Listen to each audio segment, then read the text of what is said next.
And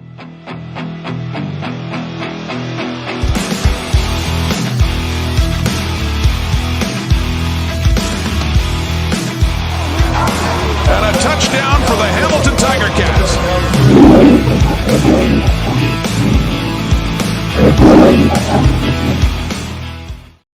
Hello, Rick here from Ticats Talk Network. As part of the Hamilton Sports Central, we are going to be previewing the last game of the Battle of the QEW between the Hamilton Ticats at the Toronto Argonauts. For those going to the game that are part of the fans fan bus, also don't forget you can take the GO Transit as well. Let's pack that stadium. Let's make sure that the Argo fans know that we're coming. Be loud, support the team. Starting with the away team, the Ticats. Boundary side on offense, we have Kenny Lawler. Jordan Murray's in from Brendan Bordner at left tackle. Brennan Revenberg. And then we have Coulter Woodmansey and Zont at center. Liam Dobson at right wing. We have Quentin Borrow at right tackle. Samar Bridges and Tyler Chanowski at field side wide receiver. Behind them is on the boundary side Tim White and Isaiah Wooden Sr. Fullback, you have Milanovic Leitre and Giovanni Robinson at tight ends. Quarterbacks are Bo Levi Mitchell, Taylor Powell, and Jake Dolagala. Running backs, we have Greg Bell and Johnny Augustine. For the slot backs, we have DeAndre Smith and Brandon O'Leary Orange. Starting on the boundary side, on the left side, starting for the Ticats is Jose Ramirez, who we just signed from the NFL earlier this week. The naturalized American is Julian Hauser at defensive end. Beside them is Miles Fox at defensive tackle. The other defensive tackle spot is Casey Sales and Ty Anderson. And on the field side, defensive end spot is Philip Osee and Owen Hubert. On the boundary side for corner, we have Jamal Peters and Destin Talbert. Weak side linebacker, we have Kyler Fisher with Brian Cole and Daniel Kwamu. Middle linebacker, we have Devin Versek and Brenton Hill, Brian Baker, and Trevor Hoyt. Sam linebacker, we have Reggie Stubblefield. Field side corner, we have Jonathan Moxley and Deshaun Amos. Free safety, we have Stavros Katratonis, Robert Panabaker, and Patrick Burke Jr. Kicker, we have Mark Leggio and Gordon White as long snapper, Nick Constantino as punter, and Isaiah Wooden kicker/punter for the Ticats. Also, for the Toronto Argonaut side, on the boundary side for offense, you have Herschel and Polk. You have Urgel and Dockstader and Richards. Castro with Vandal and Hunter and Boise. With David Unger III as a game time decision engineering grant. You have Jiger Frederic Gardon Gauthier as the fullback, Nick Arbuckle, Daggy, and Horn as the quarterbacks, Spencer Brown and DeMonte Makmahan as the running backs, Brissett and Mittal as the other slot backs. For defense, you have Derek Parrish and Johnson, Pereira and Wallace as the defensive tackles, Helly as the other defensive tackle, and then you have Chatfield, Ojo, and Hansen as the defensive ends. Weak side linebacker, you have Cameron Judge, Casey, and Burley Baina. Middle linebacker, you have McManus, Dark and Angelo, Cesar, and Smith. Brendan Dozier is the Sam linebacker. Corners, you have Jameer Franklin with Bratton at the halfback position, Derek Slywitka and Blackburn at safety, McFadden at halfback, and then Drew and Edward at the other corner position. Now for the game notes. For the Ticats, I just want to scroll up here because I found something interesting earlier. So as of note, Hamilton cannot clinch first place with a win this week, as Montreal can still overtake them at 11-7 possibility. With the season series versus Montreal secure, the Ticat magic number to clinch first is now 2. Any combination of 2 Ticat wins or 2 Ticats defeats would lock up first place. So just keep that in mind.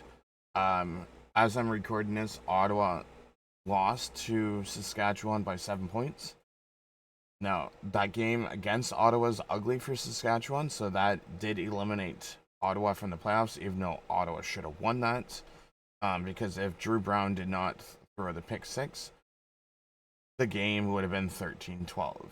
So, and if Saskatchewan wants to do better in the playoffs, they have to play better than they did.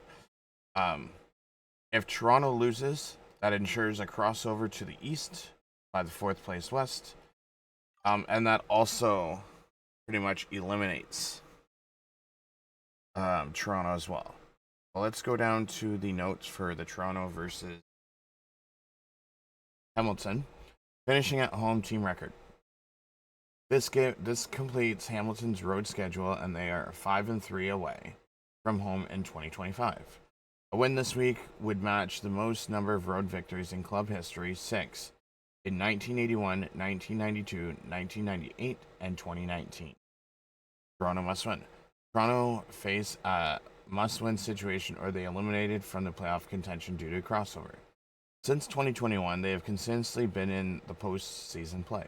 Before this year, they had a 3 run of 10-plus wins, but can't get to 8 in 2025. Hamilton bounced back. Hamilton Ticats suffered a 14-3 loss to Winnipeg, their largest defeat by 37 since 2017, 60-1 to Calgary. Hamilton has an amazing record, however, in this regard. In their 75-year history, 1950 to 2025, they have bounced back from 37 or more points 8 times to win the very next game. Last time done, in 2004, after a loss, 49-11 loss to BC, they beat Ottawa. Recent meetings. In 2025, season series is on the line this game, but Toronto cannot catch Hamilton in the standings as the Ticats have won 9 games already. In their last meeting, Toronto snapped a 4-game win streak. Hamilton 4-win streak in this rivalry with a 35-33 win walk-off field goal. That day, Nick Arbuckle 352 and both 405 each passed for 300-plus yards and 3 touchdowns, deep to Kenny Lawler. The Ticats receiver leads the CFL in targets of 20 yards plus downfield with 44 and has 21 catches on them. But in his last 2 games, he has had 7 deep, but with close defending from Winnipeg, and Edmonton went 0 for 7. Nick Arbuckle 5,000. Nick Arbuckle returned last week after a game on the sidelines and threw 281 yards and a touchdown. In 2025, he is the only quarterback with at least 8 starts to have a touchdown pass in every start, 14. With 630 more yards, he can be the first Toronto quarterback to reach 5,000 since Ricky Ray in 2017, 5,546. Ray, along with Doug Flutie and Damon Allen, are the only quarterbacks to go 5,000 in a season. 6 interceptions of late. Over the last 2 games, Argos have picked off opponents 6 times. They are the only team in 2025 to make at least 3 in back-to-back games, 23 in a row. His record as starter is now 108, 45-2, .703, and 18-20 with Hamilton. He has now started the last 23 games, the longest streak of consecutive starters in his career, 16-3 versus Toronto. He has gone for over 300 passing yards in 6 of his last 10 games, and 9 times this season tied number 1.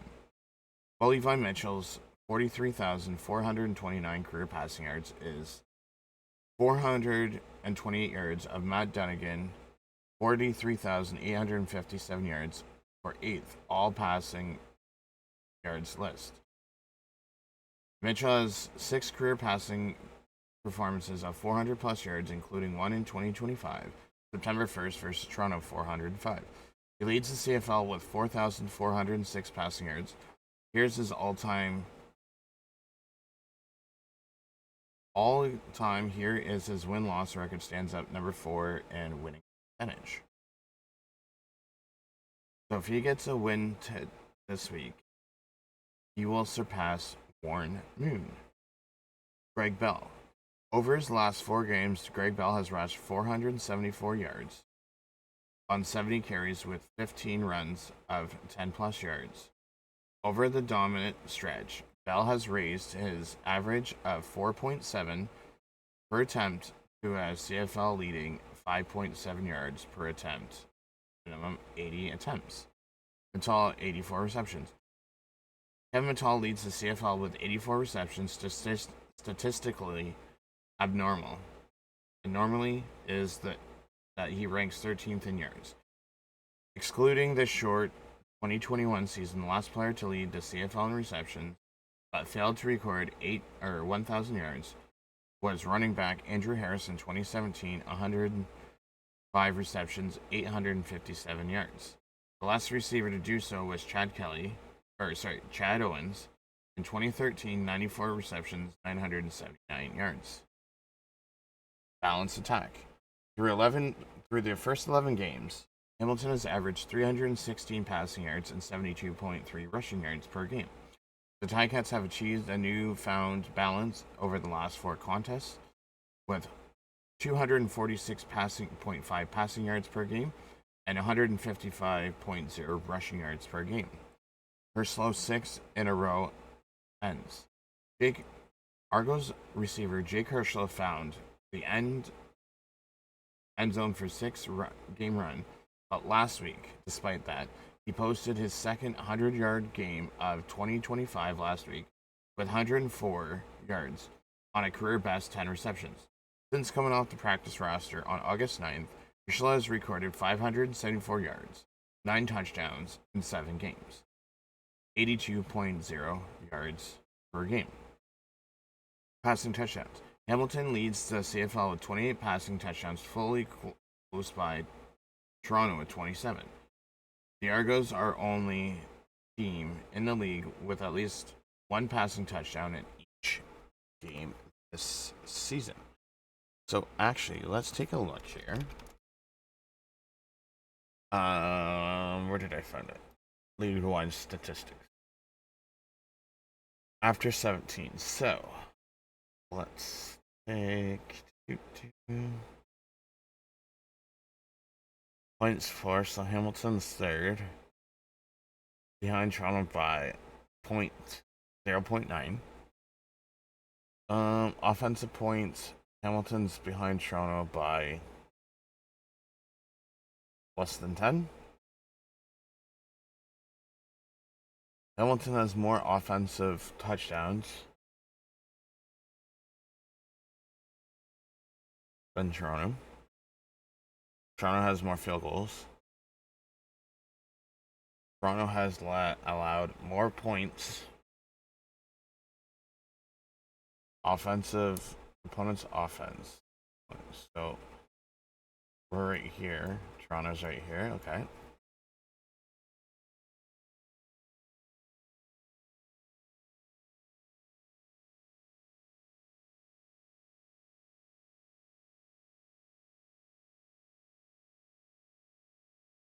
Sure.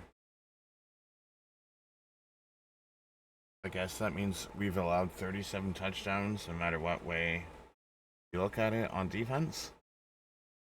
Toronto's allowed 43 against throughout the season. We've allowed the most field goals. Net offense, we have the best net offense between the two teams by a lot. We're third with 325 first downs, all offensive plays. We have 56.7 offensive plays, whereas Toronto has 53.8. And we average 6.71 yards per play. Rushing yards, we're up to 94.3, which we're getting there.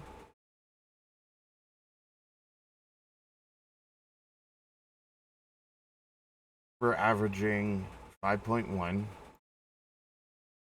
rush gain rush. And we're averaging 6.7 first downs. Passing yards, we're just behind Toronto, not by much, by like 2.1 yards. Passing attempts, Toronto has more passing attempts. We gotta get better at the completion. We have more passing yards by 1 against Toronto. We have the better passing efficiency. Toronto has more 30-yard passes than us by 5. We've allowed 21 sacks, whereas Toronto's allowed 42.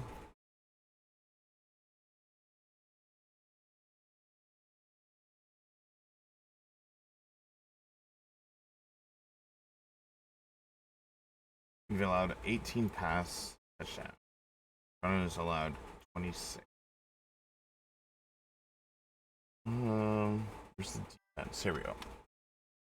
Okay, so defense. Toronto is 9th in opponent points and 9th in opponent touchdowns. 5th in opponent net yards. 7th in rush.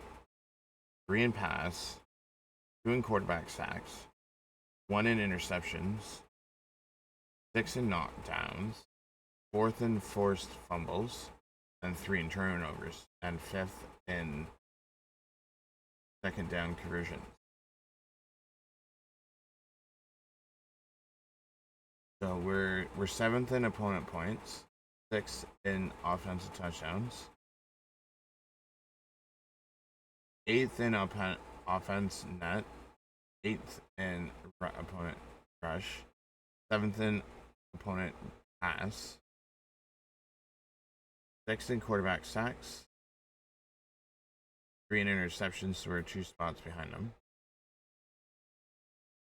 and 2 in knockdowns, so we're second knockdowns, 6 in forced fumbles, 1 in turnover, and we're 8th. Let's see, sacks made 25. They have 10 more above us. We have 55 knockdowns, 26 tackles for loss. Toronto has 12 forced fumbles to our 9. Defense touchdown return. We have 3. They have 5. We have 17 interceptions made. They have 18. We have 9 forced received fumbles. They have 7.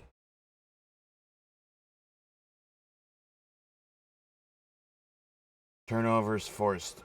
32 turnovers forced. We're 98 points off of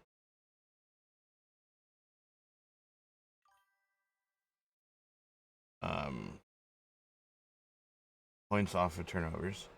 Turnovers made. We've made 26.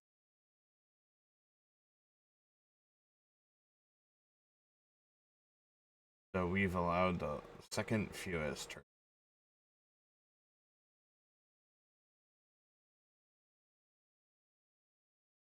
Opponent's points off turnovers. Only giving up 6 points off of turnovers. Toronto's allowed 103. Turnover ratio, we're +6. Turnovers, fumbles made 13. Toronto's made 6 fumbles. We've lost 6. Toronto's lost 8.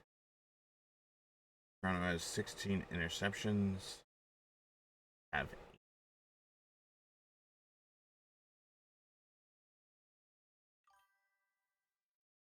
we're tied for third in field goals. Field goal percentage made to at punt 5. Kickoff average 6. Kick return average, punt return 2, and kickoff return average 5 and 9. Big plays and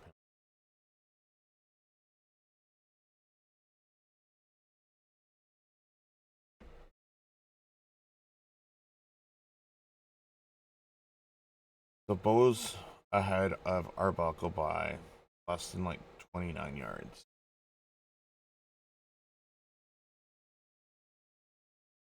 So I would say Bo would need a big game this week.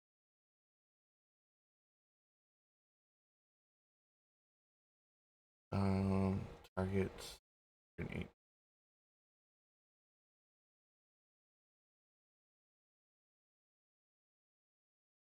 So he's missed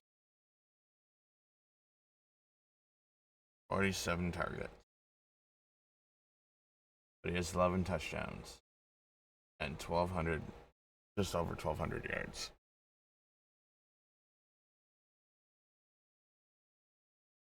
I mean, ultimately, if Lawler can get at least, let's see what the difference is.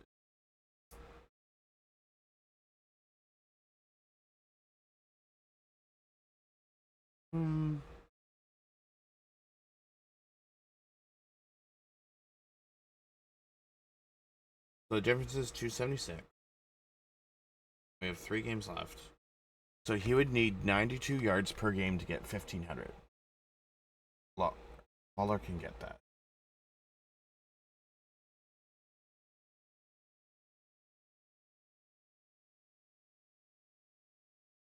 Kenny Lawler has 12 30-plus yard receptions. Nice. He's 2 behind Alfred for the longest reception.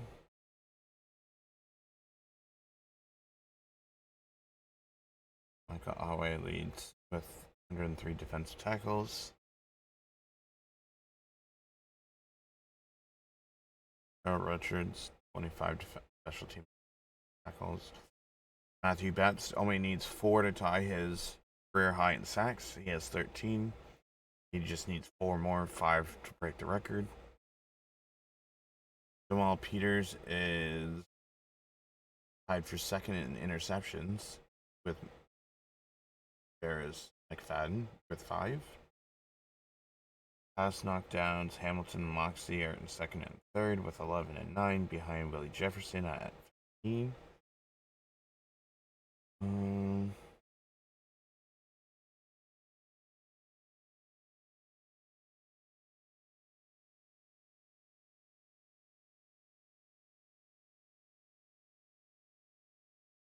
Most quarterback sacks.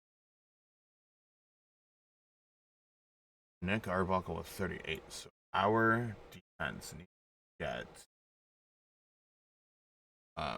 needs to get at Trevor Harris this week. If we can force him to get sacked and to throw interceptions, he leads the league in interceptions as well. I think we have a chance to win.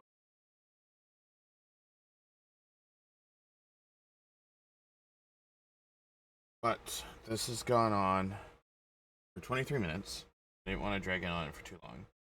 But I do appreciate everyone for stopping by, checking out today's content. Coming up, we have, let me look at the calendar. Next Friday on the 10th, we'll be live streaming the Toronto at Saskatchewan game on the channel. Next Saturday, it's the possibility of the Winnipeg Edmonton game. I'll definitely get back in time. I know that for sure because the game's only going to be 2.5 hours. That'll be 5:30. Let's see here. 17th, there will be a doubleheader: Saskatchewan at Winnipeg and Edmonton at BC. 18th, we're gonna have a double header. We're gonna have Montreal at Ottawa and Toronto at Calgary. And then the 25th, we will have Montreal at Winnipeg and BC at Saskatchewan. End out the season. But I do appreciate everyone checking out the channel, like I mentioned earlier. We're getting that much closer to monetization, so I do thank everyone's support. Don't forget to check out other videos that we have on the channel. This is Rick from Hamilton Sports Talk, or Hamilton Ticats Talk Network, on the Hamilton Sports Network, and have yourself Hamilton Sports Central. You can tell it's late and I'm recording this, and have yourself a great